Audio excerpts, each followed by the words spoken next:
Oke, selamat pagi anak-anak. Apa kabar? Baik, Pak. Baik, Oke, Pak. Senang sekali lihat wajah kalian ya. Ini minggu kedua kita sudah memasuki tahun ajaran baru. Semoga kalian tetap semangat di masa-masa pandemi ini. Oke, jadi tetap semangat, tetap rajin belajar, jangan lupa juga jaga protokol kesehatan. Memang kondisi lagi tidak memungkinkan kita untuk belajar di sekolah tatap muka. Tapi Bapak harap kalian tetap semangat karena kita bisa belajar lewat daring, lewat online, dan kita tetap bisa berinteraksi. Oke? Joan, tolong kamera dibuka, dan sebelum kita mulai, kita akan berdoa dulu. Silakan giliran yang memimpin doa. Vito, saya persilakan. sebelum kita memulaikan pelajaran hari ini, mari kita berdoa.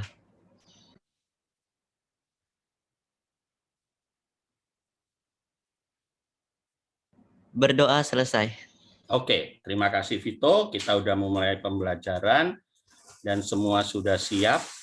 Jadi tolong fokus dan ikuti instruksi yang saya berikan. Kita akan segera mulai, namun sebelumnya Bapak akan share dulu. Ya, ada quotes of the day, artinya kata-kata mutiara sebagai penyemangat kita. Coba nomor 1, Kusi, silakan baca. Saya belum gagal. Saya baru saja menemukan 10.000 cara yang tidak akan berhasil. Iya. Thomas Alva Edison. Iya. Ada yang tahu siapa Thomas Alva Edison? Sangat terkenal kan? Kristal, tahu siapa beliau? Tahu, Pak. Belum tahu. Ya, beliau adalah penemu bola lampu. Mungkin kalian lupa. Jadi di sini maknanya Thomas Alva Edison selalu berusaha. Dia tidak menyerah. Meskipun 10.000 cara belum berhasil, dia akan terus berusaha dan berusaha. Itu semangat yang diberikan Thomas Alva Edison. Demikian pula dengan kalian, semoga tetap bisa mengikuti jejak Thomas Alva Edison. Oke, pantang menyerah. Nomor 2, silakan dibaca Derek.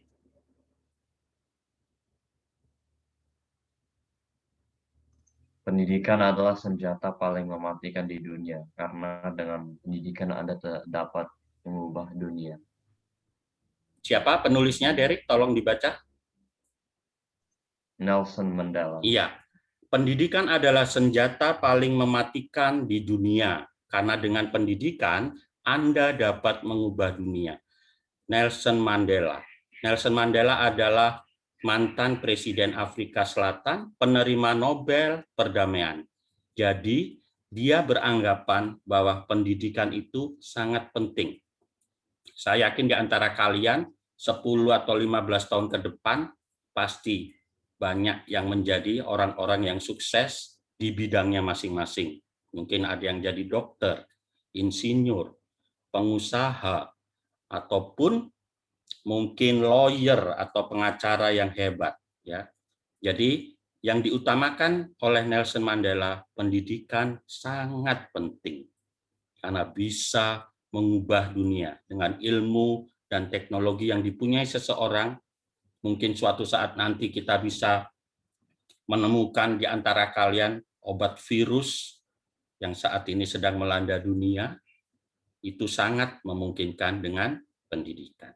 Oke, berikutnya nomor 3, tolong dibaca Bona.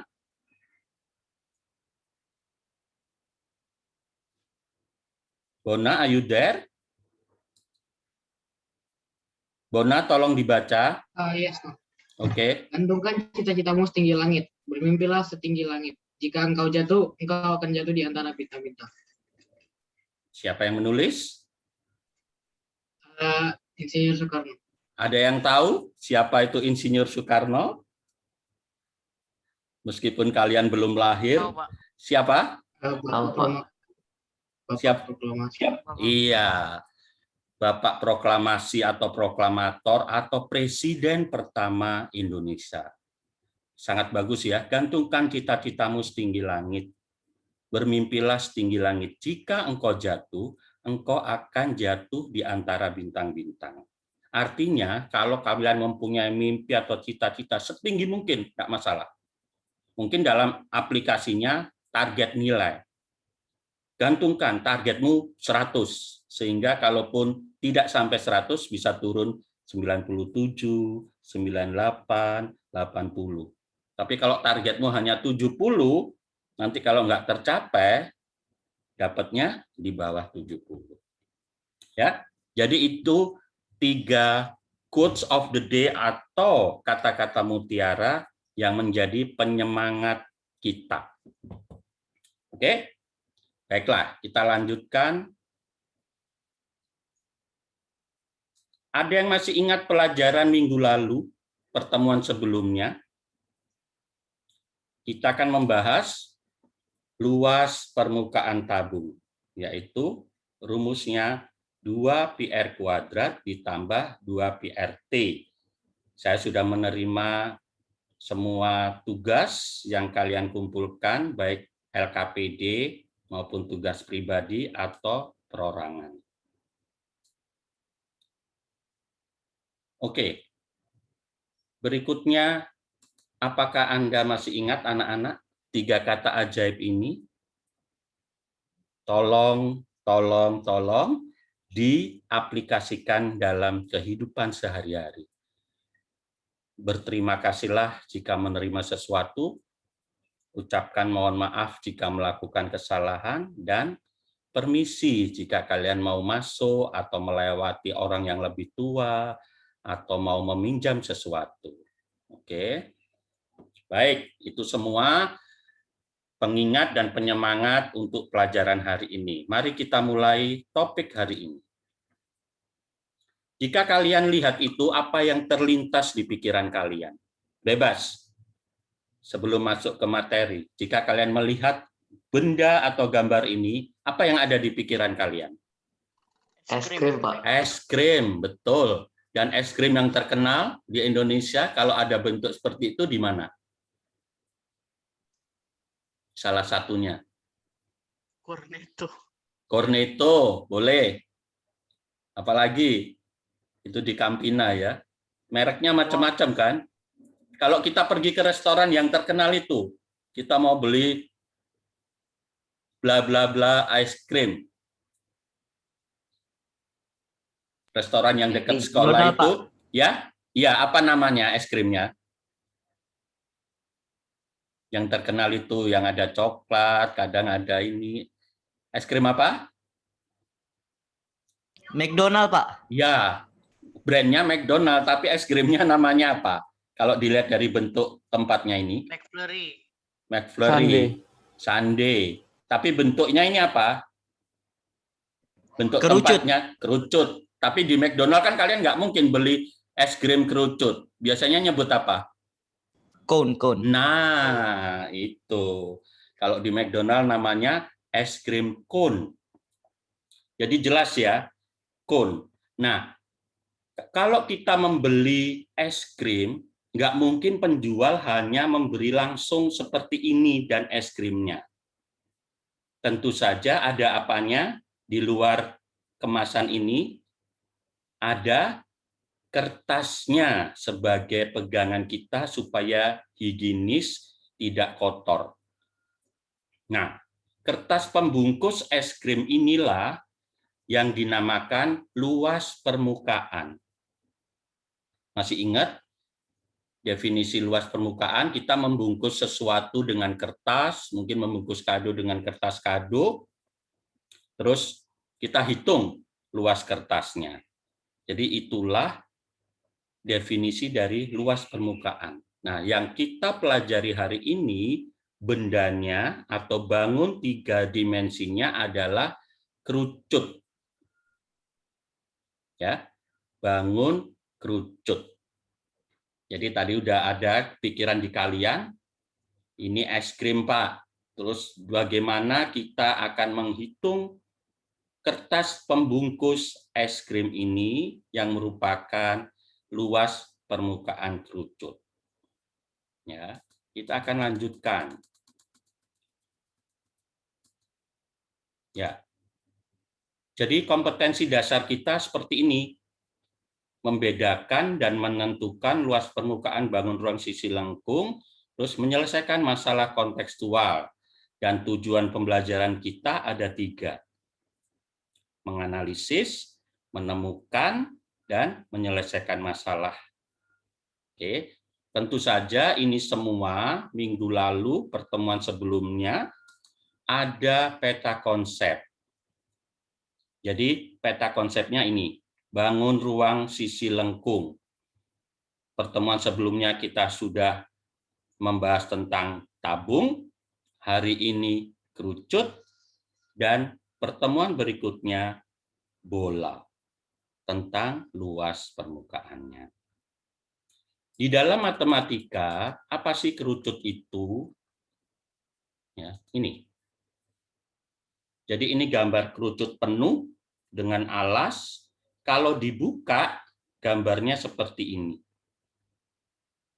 Ya. Jadi, Pak, ini ada simbol-simbol apa itu? R, T, S. Ya. R itu jari-jari kerucut. T, tinggi kerucut. Dan S, kita sebutnya panjang garis pelukis kerucut. Jika kerucut ini dibuka, seperti yang pernah saya sampaikan, itu menjadi luas selimut kerucut. Ya. Jadi kalau kalian tahu bentuk ini, itu namanya juring. Oke, sedangkan alas kerucut berbentuk lingkaran. Juring itu apa sih, Pak? Juring itu bagian lingkaran. Kalau kamu ingat Pizza Hut yang berbentuk bundar, kalau kalian makan satu slice, itulah disebut juring. Oke, saya stop share screen dulu ya. Tolong perhatikan. Ini lingkaran. Ya. Nah, dari lingkaran ini bisa dibuat juring tergantung kita memotongnya. Boleh nggak Pak separuh? Bisa. Kita bisa lipat. Ya, kita bisa lipat. Akhirnya membentuk kerucut. Oke, kalau sudutnya beda, misal seperti ini kita buat namanya juring. Dan kalau kita bentuk menjadi kerucut. Jadi juring adalah selimut kerucut. Ada yang sudah bikin? Bisa ditunjukkan di LKPD dan di materi ajar? Ya. Jadi besarnya sudut ini tergantung. Itu nanti yang mempengaruhi luas selimut kerucut. Oke. Oke, thank you Jojo, bagus. Sydney, oke ya. Jadi dari juring kita bisa membentuk kerucut. Itu konsep awal. Paham ya? Nah, berikutnya kalau kita bentuk kerucut, yang miring ini disebut apa tadi? Garis pelukis. Begitu dibuka, garis pelukisnya menjadi jari-jari lingkaran. Oke, kita lanjutkan. Kita lihat share screen-nya. Ini ya. Jadi, dari ilustrasi di atas ditunjukkan cara menemukan luas selimut dan luas permukaan kerucut. Kalau selimut itu juringnya saja. Kalau luas permukaan kerucut plus alasnya yang berbentuk lingkaran.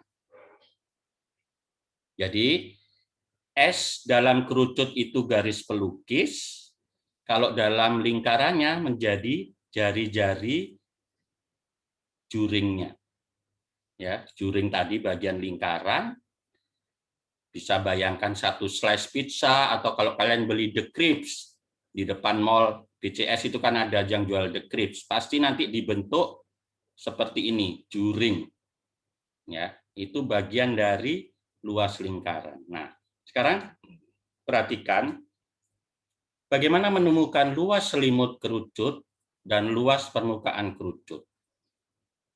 Oke. Ini.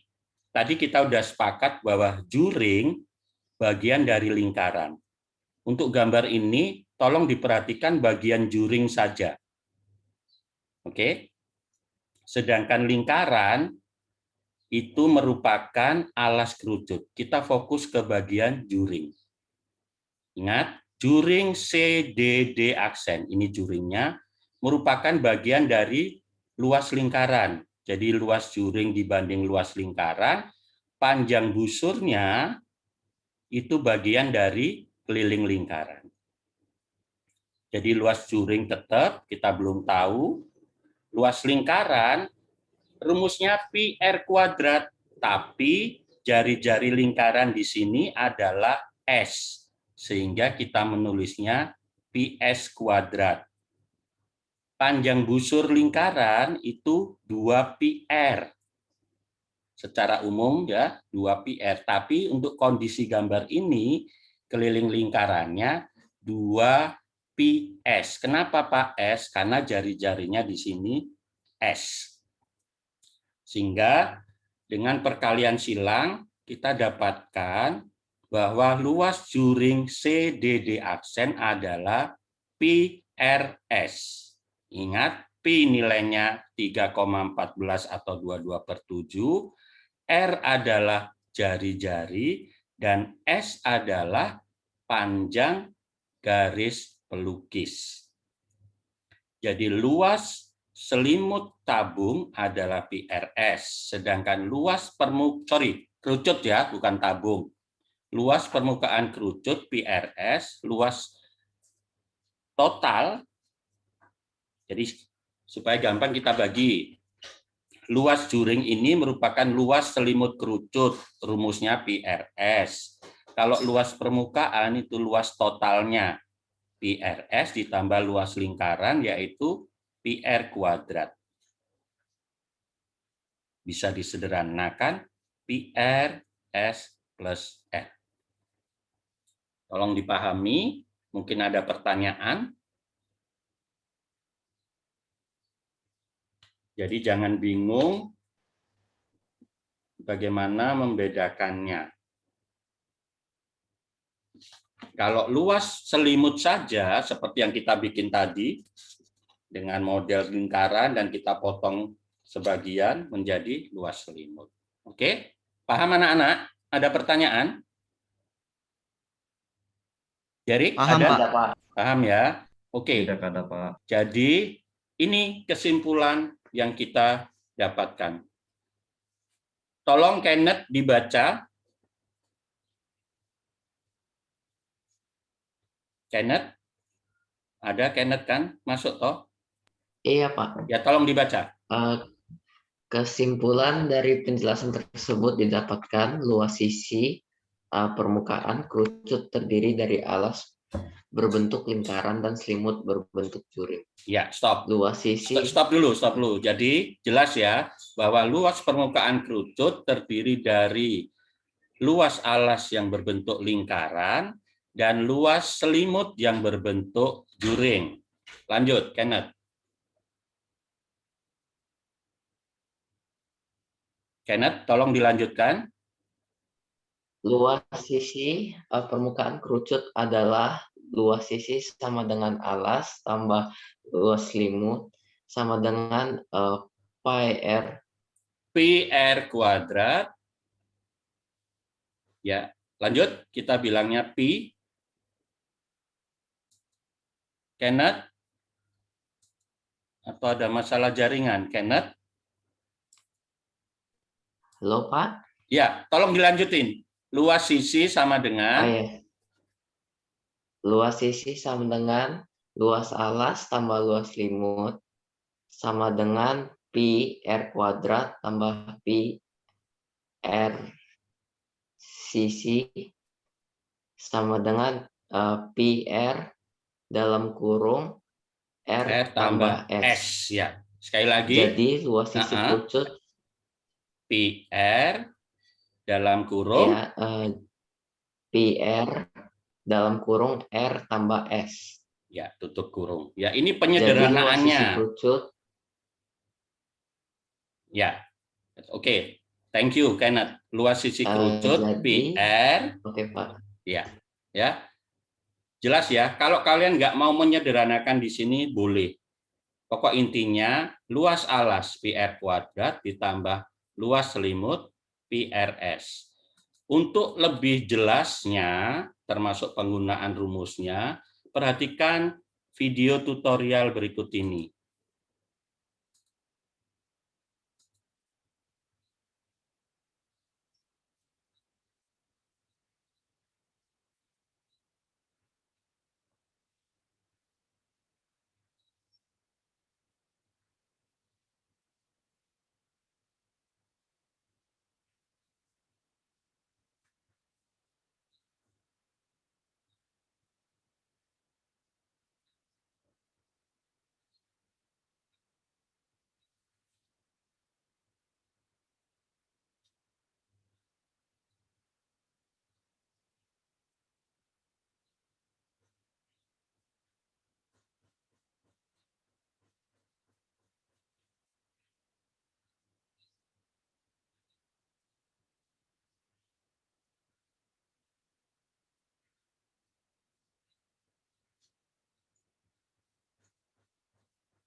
Oke, sebentar ya. Jadi PRS tadi kita udah dapatkan di penjelasan sebelumnya. Oke.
Oke. Itu contoh dari video tutorial, saya rasa itu sangat membantu. Ya, kalau kita tulis lagi, ini contoh-contohnya. Contoh 1, diketahui jari-jari dan ada tinggi. Hitunglah luas permukaan kerucut. Kita butuh apa untuk menghitung luas permukaan kerucut? Daryl?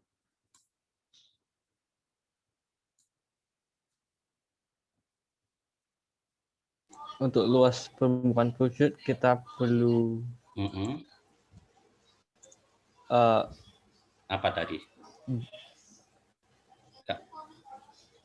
garis pelukis. Iya, simbolnya apa? Huruf S, betul. Jadi kita butuh garis pelukis dan itu bisa dicari dengan rumus apa? Masih ingat tadi? Ini ada segitiga siku-siku sehingga S-nya bisa dicari dengan ayo, ada yang bantu? Rumus apa kalau segitiga siku-siku? Tadi udah disebut. Untuk nyari S, lupa ya. Dengan rumus apa? Kristal, Sydney, ada yang bisa bantu? Dengan rumus? Ayo, masa lupa? A tambah B bagi 2. Iya, bukan. Nyari sisi miring. Segitiga siku-siku, nyari sisi miring. Dengan rumus apa? Tadi udah dijelaskan di depan. Udah ada contoh. Ada yang bisa bantu?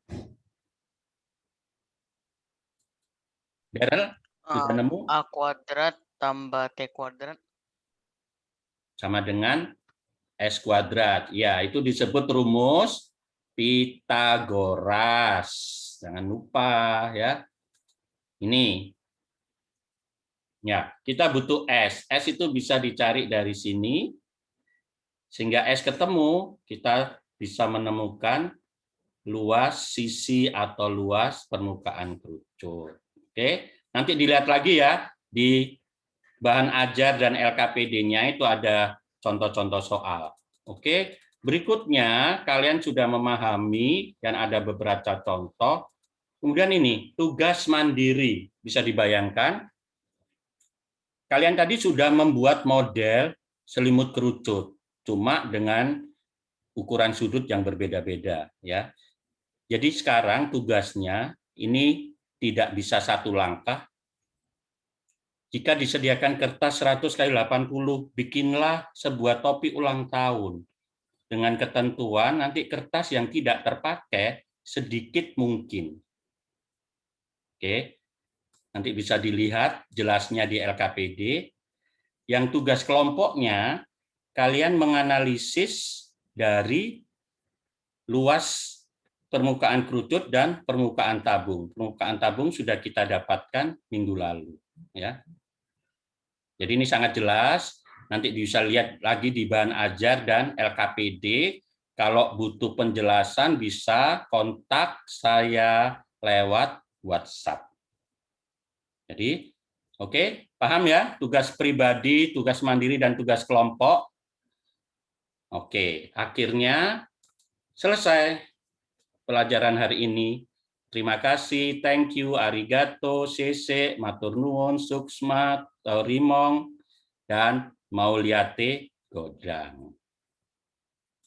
Oke, saya pikir cukup pelajaran hari ini. Tetap semangat, jangan lupa direview lagi dalam belajarnya, dan kita tutup dengan doa. Silakan giliran yang mimpin doa. Siapa?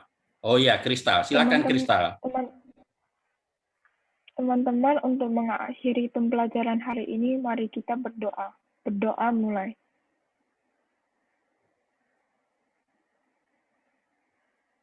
Berdoa selesai. Oke, terima kasih anak-anak. Sampai jumpa di pertemuan berikutnya. Tetap jaga protokol kesehatan. Stay happy, stay healthy. Jadi hidup yang bahagia, karena hati yang gembira adalah obat yang manjur.